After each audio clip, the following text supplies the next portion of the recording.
Hello, beautiful souls. This is Sanvi Sharma. I welcome you all to my YouTube channel Soulful Journey. आज मैं आपके लिए एक collective reading लेकर आई हूँ। आज की रीडिंग का टॉपिक है कि इस रिलेशनशिप में किससे और क्या गलती हो रही है। एक्चुअली आप अपनी जगह पर खड़े होकर अपने पार्टनर को ब्लेम कर रहे हैं, आपके पार्टनर अपनी जगह पर खड़े होकर आपको ब्लेम कर रहे हैं। तो इस ब्लेम गेम की वजह से इस रिलेशनशिप में मिसअंडरस्टैंडिंग बहुत ज्यादा है। ठीक है, तो अगर आप किसी रिलेशनशिप में हैं जहां पर आपको अपने रिलेशनशिप पर कोई क्लैरिटी नहीं मिल रही है, तो आज की रीडिंग आपके लिए है। आज की रीडिंग आपके लिए बहुत हेल्पफुल होगी अगर आप सच में समझना चाहते हैं कि इस रिश्ते में किसकी गलती है, और एनर्जी की टर्म्स में इस चीज़ को समझना चाहते हैं। अपने पॉइंट ऑफ व्यू से नहीं समझना है, एनर्जी की टर्म्स में हम समझेंगे कि किसकी गलती है और क्या गलती है। ठीक है, तो एनर्जीज जो भी आएंगी उसे एक्सेप्ट कीजिएगा। रिटालिएशन की कोई ज़रूरत है ही नहीं, बिकॉज ये रीडिंग आपके रिलेशनशिप की बेटरमेंट के लिए ही है। ठीक है, सो आप मेल हैं, फीमेल हैं, मैरिड हैं, अनमैरिड हैं, डिवोर्स्ड हैं, एक्स्ट्रा मैरिटल अफेयर में है, नो कॉन्टैक्ट सिचुएशन में है, या फिर अभी अभी आपका ब्रेकअप हुआ है, आज की रीडिंग आपके साथ डेफिनेटली रेजोनेट करेगी। जैसे कि मैंने आपसे कहा कि ये कलेक्टिव रीडिंग रहने वाली है, सो बहुत सारी एनर्जीज निकल कर आएंगी। जो भी एनर्जीज आपके साथ रेजोनेट करेंगी, आप प्लीज़ उन्हीं एनर्जीज को पिक कीजिएगा, बाकी एनर्जीज आप दूसरों के लिए रहने दीजिएगा। सो आइए जानते हैं कि आपके इस रिलेशनशिप में किससे और क्या गलती हो रही है। आपके इस रिलेशनशिप में किससे और क्या गलती हो रही है, आइए जानते हैं। आपके इस रिलेशनशिप में किससे और क्या गलती हो रही है। फॉर यू पीपल, आप आज की एनर्जीज को बड़े ध्यान से समझिएगा, बिकॉज बहुत ज़्यादा आपको मदद मिलने वाली है। दिस इज 4 ऑफ कप्स का कार्ड है, देन इज 3 ऑफ कप्स का कार्ड है, देन इज द डेविल का कार्ड है, the next card is queen of wands का कार्ड है, the next card is 4 of swords का कार्ड है, and bottom of the deck पर यहाँ पर 2 ऑफ स्वॉर्ड्स का कार्ड है। ठीक है, सो आज की जो रीडिंग है इसमें बातें बहुत क्लियर और बहुत ट्रू रहने वाली हैं। तो मैं शुगर कोटेड कोई भी बात आपसे नहीं कहूँगी। तो कई लोगों से सच सुनना भी नहीं जाता है, तो अगर आप उनमें से एक हैं, प्लीज़ वीडियो को यहीं पर स्किप कर दीजिएगा, बिकॉज बहुत सारे लोग आजकल मेरे पास इसी चीज़ के लिए आते हैं कि मैम गलती कहाँ है, किसकी गलती है और अब क्या गलती हो रही है। ठीक है, तो यहाँ पर the lord of the shadows का कार्ड है। Okay, and the world tree का कार्ड है। The next card over here is king of wands का कार्ड है, then is king of wands के साथ knight of wands, page of Athens का card है, पेज ऑफ वैंड्स का card है, एंड यहाँ पर द विच का कार्ड है। सो आपके इस रिलेशनशिप में किससे और क्या गलती हो रही है, आइए बात करते हैं डिटेल में। देखिए, जिस तरह के कार्ड्स निकल कर आए हैं, आप दोनों में ब्लेमिंग गेम तो फुल ऑन चल रही है। आप अपने पार्टनर को ब्लेम कर रहे हैं, और अगर आप अपने पार्टनर के साथ कांटेक्ट की स्टेट में हैं, तब भी आप दोनों के बीच में जो लड़ाई झगड़ा होता है वो सिर्फ एक दूसरे पर इल्ज़ाम लगाने की वजह से ही होता है। ठीक है, और जो नो कांटेक्ट की स्टेट में है, आपसे अगर मैं पूछूं कि क्या गड़बड़ हुई आपके इस रिलेशनशिप में, तो आप हर एक चीज़ के लिए जिम्मेवार अपने पार्टनर को ही मान रहे हैं, और वहाँ से आपके पार्टनर को लग रहा है कि आप उन्हें लेकर जजमेंटल तो हो गए, लेकिन आपने उनकी सिचुएशन को नहीं समझा। तो ये ब्लेम गेम चल रही है, जिसकी वजह से आप दोनों के बीच में एक एनर्जी गैप क्रिएट हो रहा है। देखिए, आंखें खोलिए, आपके इस रिलेशनशिप के अंदर एक कार्मिक थर्ड पार्टी सिचुएशन है। ठीक है, कईयों के केस में ये कार्मिक थर्ड पार्टी सिचुएशन फैमिली हो सकती है, फैमिली का कोई पर्सन हो सकता है, या फिर कईयों के केस में ये बाहर की कोई थर्ड पार्टी एनर्जी है, लेकिन आपके इस रिलेशनशिप में ये थर्ड पार्टी एनर्जी बहुत स्ट्रांग है। अगर आप ये मान रहे हैं कि आपके पार्टनर की एनर्जीज इस थर्ड पार्टी से ज़्यादा स्ट्रांग है, तो आप बहुत बड़ी गलतफहमी में हैं। ठीक है, चीज़ों को एक्सेप्ट करना सीखिए। आपके इस रिलेशनशिप में सबसे बड़ी प्रॉब्लम ना आप है ना आपके पार्टनर है। यहाँ पर ये थर्ड पार्टी एनर्जी इस रिलेशनशिप में प्रॉब्लम बनी हुई है, क्योंकि इस थर्ड पार्टी के कहीं ना कहीं आपके इस रिलेशनशिप को लेकर ईगो ट्रिगर हो गई है, और ये थर्ड पार्टी आपके पार्टनर के ऊपर, आपके इस रिलेशनशिप के ऊपर ब्लैक मैजिक का इस्तेमाल कर रही है। जी हाँ, कोई स्पेल वर्क हो रहा है या कोई डार्क एनर्जी का इम्पैक्ट है, जिसकी वजह से आप दोनों एक दूसरे के आमने सामने आकर खड़े हो गए हैं। ना आप अपने पार्टनर की एनर्जीज को समझ पाते हैं, ना आपके पार्टनर आपकी एनर्जीज को समझ पाते हैं। बस एक दूसरे के साथ गिले शिकवे आपके बहुत ज़्यादा हैं। आपके पार्टनर ने अगर ऐसा ना किया होता तो आज ज़िंदगी वैसी होती। ऐसी बहुत सारी चीज़ें हैं जो आपके अंदर भी चल रही हैं।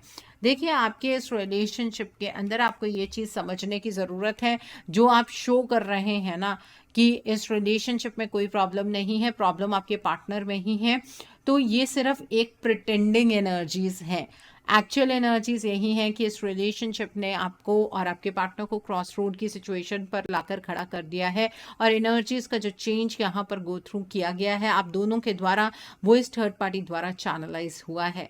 अल्टीमेटली आप और आपके पार्टनर इस थर्ड पार्टी के हाथों की कठपुतली बने हुए हैं, और आप अपने पार्टनर को ब्लेम करते जा रहे हैं, आपके पार्टनर आपको ब्लेम करते जा रहे हैं। ठीक है, ये तो चलो अब इस थर्ड पार्टी सिचुएशन के बारे में हम बहुत सारी चीज़ें पता लगी, गलती कहाँ हो रही है। आप एक्चुअली अपने पार्टनर को ये चीज़ समझ रहे हैं कि जिस तरह से वो पहले फैसले लिया करते थे, जिस तरह से पहले उनकी आपको विजडम देखने के लिए मिलती थी, नॉलेज देखने के लिए मिलती थी, आप उस बेसिस पे और अपने पार्टनर को जज कर रहे हैं कि उनके अंदर इतनी अकल है, उनके अंदर इतनी समझदारी है कि आपके पार्टनर आप तक वापस आ सकते हैं। अगर वो नहीं आ रहे हैं तो आपके अकॉर्डिंग आपको ऐसा लगता है कि वो खुद ही इस रिलेशनशिप में इंटरेस्टेड नहीं है, और यहाँ पर आप सबसे बड़ी गलती कर रहे हैं।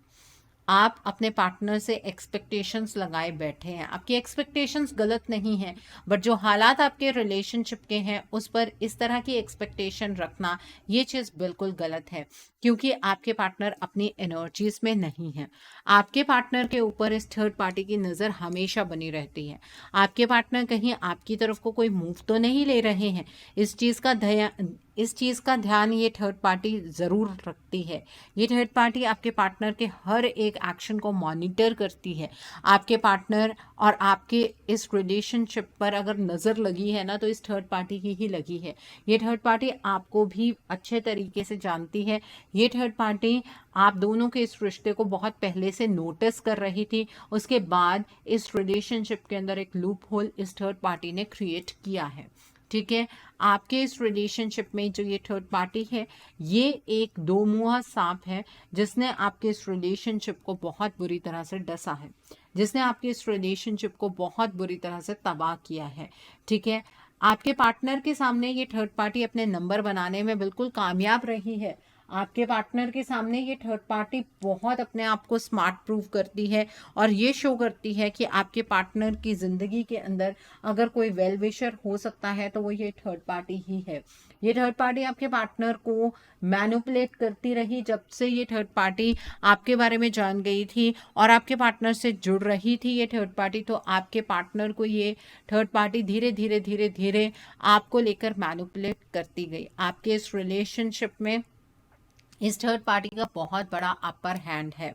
ठीक है, आपके पार्टनर की ये गलती रही है कि वो इस थर्ड पार्टी के शुरू वाले जो फेज था ना, उसमें इस थर्ड पार्टी की बातों में आ गए। जब ये थर्ड पार्टी आपके पार्टनर से कनेक्ट कर रही थी, आपके पार्टनर को इस वजह से ज़्यादा ऑब्जेक्शनेबल नहीं लगा, क्योंकि वो जानते थे कि वो आपके साथ अपना रिलेशनशिप कंप्लीटली निभाएंगे। ठीक है, कब ये थर्ड पार्टी उनके सिर पर सवार हो गई, आपके पार्टनर को भी नहीं पता लगा। बस यहाँ पर जहाँ आपके पार्टनर ने इस थर्ड पार्टी को बहुत लाइटली लिया, वहाँ पर आपके पार्टनर से गलती हुई है। ठीक है। आपके इस रिलेशनशिप में आपके पार्टनर यूनिडायरेक्शनल होकर आपकी तरफ को बढ़ रहे थे। आपके पार्टनर आपके साथ अपने इस रिलेशनशिप को निभाना चाह रहे थे, लेकिन अचानक से चीज़ें बदली और वहीं पर आपका और आपके पार्टनर का नज़रिया एक दूसरे के प्रति बदलना शुरू हो गया। आज के टाइम पर आपके पार्टनर की जो डायरेक्शन है वो इस थर्ड पार्टी ने बिल्कुल चेंज की हुई है। ये थर्ड पार्टी नहीं चाहती है कि आपके पार्टनर आपकी तरफ को बढ़े या फिर आपके साथ अपने रिलेशनशिप को 1% भी कंटिन्यू करने के बारे में सोचे। और इस चीज़ को करते हुए इस थर्ड पार्टी ने परवाह नहीं की कि आपके पार्टनर की एनर्जीज पर भी तो इस डार्क एनर्जी का कोई नेगेटिव इम्पैक्ट हो सकता है। इस थर्ड पार्टी ने साम दाम दंड भेद हर एक चीज़ का इस्तेमाल करने की कोशिश की, जिसकी वजह से आज के टाइम पर आपके पार्टनर बहुत ज़्यादा इंट्रोवर्ड हो गए हैं। वो सिर्फ और सिर्फ अपने में ही सीमित हो गए हैं। उनका सोशल सर्कल जो है वो इस थर्ड पार्टी ने ख़त्म कर दिया है। जो लोग उन्हें अच्छे एडवाइसेस दे सकते थे, उन लोगों से इस थर्ड पार्टी ने आपके पार्टनर का कट ऑफ करवा दिया है, उन्हें भी आपके पार्टनर की नज़रों में गलत साबित करके। ठीक है। जो आपके पार्टनर है आज के टाइम पर अपनी हेल्थ पर बहुत ज़्यादा सफ़र कर रहे हैं। आपके पार्टनर अपने आप में बहुत ज़्यादा अकेलापन महसूस करते हैं, तभी तो उन्हें आपसे बहुत सारी एक्सपेक्टेशंस हैं कि आप अपने इस रिश्ते को एक मौका ज़रूर देंगे, क्योंकि आप इस रिलेशनशिप में हमेशा लॉयल रहे हैं। आपने हमेशा इस रिश्ते को दिल से निभाया है। अब आपके मन में ये चीज़ आती है कि हमारे पार्टनर ये बातें हमें फ़ोन करके या मैसेज करके भी तो कह सकते हैं। आपके पार्टनर की एनर्जीज़ को कुछ इस तरह से बनाया गया है कि आपके पार्टनर हमेशा ये बात सोचते हैं कि अगर उन्होंने कोई भी अपने दिल की बात आपसे की तो आप दोनों के बीच में लड़ाई झगड़ा ही होगा। और जो उन्हें थोड़ा सा स्कोप नज़र आता है ना कि इस रिश्ते के अंदर आज नहीं तो कल चीज़ों को वो बेहतर कर पाएंगे, वो स्कोप भी ख़त्म हो जाएगा। ठीक है। तो ये जो थर्ड पार्टी एनर्जी है आपके इस रिलेशनशिप को खोखला बना रही है। ये थर्ड पार्टी एनर्जी आपके इस रिलेशनशिप को अंदर से तोड़ रही है। ठीक है। ये थर्ड पार्टी ने आप दोनों को एक दूसरे के सामने इस तरह से खड़ा किया है कि ना तो आप अपने पार्टनर के बारे में कुछ भी सोच पाते हैं, ना आपके पार्टनर आपके बारे में कुछ भी पॉजिटिव सोच पाते हैं। आपको ऐसा लगता है कि आप अपने इस रिलेशनशिप के लिए ऑलरेडी बहुत कुछ कर चुके हैं। आपने तो बहुत लॉयल्टी के साथ अपना इस रिलेशनशिप को निभाया, लेकिन आपके पार्टनर ने क्या किया, उन्होंने तो अपनी डायरेक्शन चेंज कर दी। और आपके पार्टनर आपके ऊपर इस तरह से रिलाई करते हैं कि आपके अंदर बहुत नॉलेज है, आप उनके प्यार को समझते हैं, आप उनके लिए इस रिलेशनशिप को कभी भी गिव अप नहीं करेंगे, आप इस रिलेशनशिप के लिए फाइट करेंगे। ये एक्सपेक्टेशंस आपके पार्टनर की हैं। अब आपके दिमाग में ये सवाल आ रहा होगा कि मैम हम अपने पार्टनर की एक्सपेक्टेशंस को क्यों पूरा करें जब वो हमारे लिए कुछ नहीं कर पाए। जो आपको लड़ाई झगड़ा अपने पार्टनर से करना है ना कि क्यों स्टैंड नहीं लिया, क्यों हमारे लिए नहीं खड़े हुए, वो आप बाद में कर लीजिएगा जब आपके पार्टनर आपके पास वापस आ जाएंगे। ठीक है। जब वो अपनी एनर्जीज में पहली बात तो वापस आ जाएंगे। आज के टाइम पर जिस इंसान के साथ आप कोई भी लड़ाई झगड़ा करने की कोशिश कर रहे हैं वो पर्सन अपनी एनर्जीज में ही नहीं है, तो यहाँ पर आपसे सबसे बड़ी गलती हो रही है। आप अपने पार्टनर को वैसे देख रहे हैं जिस तरह की एनर्जीज में वो आपके साथ रहा करते थे, लेकिन उनकी एनर्जीज बदले को तो बहुत टाइम हो चुका है। अब आपके पार्टनर ये बात मानते हैं कि अगर इस रिलेशनशिप में चीज़ें ठीक हो सकती हैं तो वो किसी मैच्योर मूव के साथ ठीक हो सकती हैं। इसी वजह से आपके पार्टनर बीच बीच में प्रयास तो करते हैं, लेकिन सफलता नहीं मिलती है, क्योंकि ये थर्ड पार्टी उनके अराउंड बहुत बुरी तरह से लगी हुई है। आपके पार्टनर अपने फाइनेंसेस में क्या एक्शन ले रहे हैं, अपने करियर में क्या एक्शन ले रहे हैं, किससे बात कर रहे हैं, किससे नहीं बात कर रहे हैं, उस चीज़ को ये थर्ड पार्टी मॉनिटर कर रही है। और आपके पार्टनर को ये चीज़ पता भी नहीं लगती है कि आपके पार्टनर उस थर्ड पार्टी के सामने अपनी हर एक बात को किस तरह से कह देते हैं। इस थर्ड पार्टी को आपके पार्टनर के मुंह से हर एक बात को उगलवाना आता है। आपके पार्टनर इस रिलेशनशिप के बारे में क्या सोच रहे हैं, थर्ड पार्टी के बारे में क्या सोच रहे हैं, आपके बारे में क्या सोच रहे हैं, वो ये थर्ड पार्टी आपके पार्टनर के मुंह से अपने आप बुलवा लेती है और आपके पार्टनर बहुत आसानी से बता भी देते हैं। ठीक है। इस रिलेशनशिप में गलती ये हो रही है कि इस रिलेशनशिप की डायरेक्शन ना तो आप बदल पा रहे हैं ना आपके पार्टनर बदल पा रहे हैं। इस चीज़ में सबसे बड़ा प्रॉफिट जो हो रहा है वो इस थर्ड पार्टी का हो रहा है। ये थर्ड पार्टी कोई भगवान नहीं है। इस थर्ड पार्टी का ये जो डोमिनेंस बना है वो सिर्फ और सिर्फ इस वजह से बना है क्योंकि ये थर्ड पार्टी हर सही वक्त पर एक्शन लेती आई है। आपने हमेशा एक्सपेक्ट किया कि आपके पार्टनर एक्शन ले, आपके पार्टनर इस रिलेशनशिप के लिए स्टैंड करें। और आप में से अब बहुत सारे लोग ऐसे भी होंगे जो ये बात कमेंट सेक्शन में लिखने के लिए तैयार हो गए होंगे। कुछ लोग तो टाइप कर रहे होंगे कि मैम हमने अपने पार्टनर को बहुत कुछ समझाया, उन्होंने हमारी एक भी बात को नहीं समझा। अगर वो अपनी एनर्जीज में होते आपकी बात को ज़रूर समझते। वो अपनी एनर्जीज बहुत पहले खो चुके थे। आपको भी इस चीज़ का एहसास बहुत लेट हुआ। अब आपके दिमाग में सेकंड क्वेश्चन ये आ रहा होगा कि मैम ठीक है, किसी ने ब्लैक मैजिक कर दिया, कोई स्पेल वर्क कर दिया, अब तो ख़त्म हो जाना चाहिए, इतना टाइम हो चुका है। देखिए, जब चीज़ ख़त्म हो रही थी, मतलब ये जो डार्क एनर्जी का इम्पैक्ट ख़त्म हो रहा था, तब इस थर्ड पार्टी ने उस चीज़ को दोबारा रिपीट किया। और कईयों के केस में तो महीने में 2 बार रिपीट होता है, कईयों के केस में महीने में 1 बार रिपीट होता है। जो चीज़ बार बार रिपीट हो रही है, उससे आप कैसे एक्सपेक्ट कर रहे हैं कि वो अपने आप खत्म हो जाएगी? बताइए। हाँ, किसी ने एक बार किया हो और उसके बाद वो पर्सन पीछे हट गया हो, तो ऑब्वियसली वो अपने आप खत्म हो जाता है वक्त के साथ। ठीक है, लेकिन यहाँ पर तो ऐसी कोई एनर्जीज नजर नहीं आ रही है। ये तो रिपीट हो रहा है, कार्मिक सिचुएशन है, आपको किसी कार्मिक साइकिल में फंसा दिया गया है। ठीक है, आपके पार्टनर आपको उस कार्मिक सिचुएशन तक लेकर गए हैं। अब आप कहेंगे मैम हमारे पर्सन के ही कर्मा जो है वो खराब है। ठीक है, तो इनकी वो कार्मिक सिचुएशन हो सकती है, हमारी कार्मिक सिचुएशन थोड़ी ना है। अगर आपको किसी पर्सन की वजह से दुख मिल रहा है ना, मतलब आप अपने पार्टनर के साथ हैप्पी थे, आपके पार्टनर की आपके साथ कंपैटिबिलिटी थी, और कोई तीसरा पर्सन आ गया जिसने उस रिश्ते को कंप्लीटली हिला दिया, तो उसका इम्पैक्ट आपके ऊपर भी डायरेक्टली पड़ना शुरू हो गया। तो ये पर्सन आपकी भी कार्मिक सिचुएशन है, आप इस चीज से भाग नहीं सकते। ठीक है, अगर आपको इस कार्मिक सिचुएशन को छोड़ना है कि नहीं हमें तो कुछ करना ही नहीं है, हमें तो डील ही नहीं करना है इस कार्मिक सिचुएशन के साथ, तो अपने पार्टनर को भी छोड़ दीजिए। ठीक है, टैरो रीडिंग्स बंद कर दीजिए देखना, एस्ट्रोलॉजिकल प्रेडिक्शंस बंद कर दीजिए देखना। ठीक है, जिन लोगों को नहीं अपने इस रिश्ते के बिना सर्वाइवल ही नहीं है, जिन्हें ये लगता है कि इस रिश्ते के बिना हम अधूरे हैं और हमें अपने पार्टनर को चांस देना है, क्योंकि उनसे बेटर पार्टनर हमें हमारी जीवन में कभी नहीं मिल सकता है। हमारे पार्टनर हमारे सोलमेट हैं या वो हमारे साथ किसी ट्विन फ्लेम कनेक्शन में है। अगर ये फीलिंग्स आपको आती हैं और आप अपने इस रिश्ते को सच में दिल से निभाना चाहते हैं, तो इस रिश्ते पर आपको ही स्टैंड लेना पड़ेगा। आपके पार्टनर की तरफ से आपको स्टैंड तब देखने के लिए मिलेगा जब आपके पार्टनर अपनी एनर्जीज में वापस आ जाएंगे। जब तक उनकी एनर्जीज रिटेन नहीं होती हैं, जब तक आपके पार्टनर अपनी एनर्जीज को रिवाइव नहीं कर पाएंगे, तब तक आपके पार्टनर आपके लिए स्टैंड नहीं ले सकते हैं। ठीक है, इसके अलावा जो मैंने आज समराइज किया, इसके अलावा अगर आपका कोई इफ बट ऐसा वैसा जो कुछ भी आपके दिमाग में चल रहा है, जो भी चल रहा है ना, बस वो दिमाग में ही चलता रह जाएगा, वक्त आपके हाथ से निकल जाएगा। ठीक है, इस वीडियो को क्रिटिसाइज करने से आपको कुछ भी हासिल नहीं होने वाला है। इतना टाइम से आपने अपने इस रिलेशनशिप को सरेंडर ही किया हुआ है। क्या डेवलपमेंट हुई है आपके इस रिलेशनशिप में, प्लीज़ मुझे कमेंट सेक्शन में ज़रूर बताइएगा।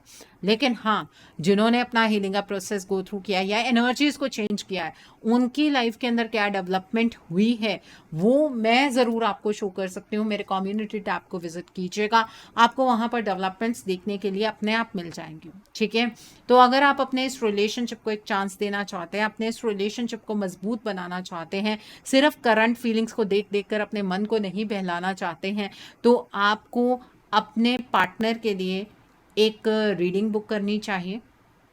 एंड उस रीडिंग में आप अपने पार्टनर की ब्लॉकेजेस को चेक कीजिए। अकॉर्डिंगली आप कोई हीलिंग का प्रोसेस या फिर कोई रेमेडी गो थ्रू कर सकते हैं। ठीक है, अगर आप मेरे साथ ये रीडिंग बुक करना चाहते हैं तो मेरे व्हाट्सएप के थ्रू कर सकते हैं, या फिर मुझे मेल कर सकते हैं। मेरा व्हाट्सएप नंबर और ईमेल आईडी स्क्रीन पर फ्लैश होंगे। और अभी तो रीडिंग पर ऑफर चल रहा है, 10% ऑफ किया है मैंने, नवरात्रि के टाइम के लिए ही है। 9 डेज 22 अक्टूबर तक ये ऑफ रहेगा रीडिंग पर। आप जल्द से जल्द अपनी रीडिंग मेरे साथ बुक कर सकते हैं। 9:50 में ये रीडिंग बुक होगी। And 7th and 8th Navratri वाले दिन पर मैंने एक रिचुअल रखा है। ठीक है, जिनको ऐसा लगता है ना कि उन्हें नज़र लगी हुई है या उनका काम जो है वो किसी ने रोका हुआ है, रोक लगी हुई है, या फिर बार बार नज़र लगती है, तो आप अपने लिए ये रिचुअल बुक कर सकते हैं। इस रिचुअल की फ़ी है ₹3000।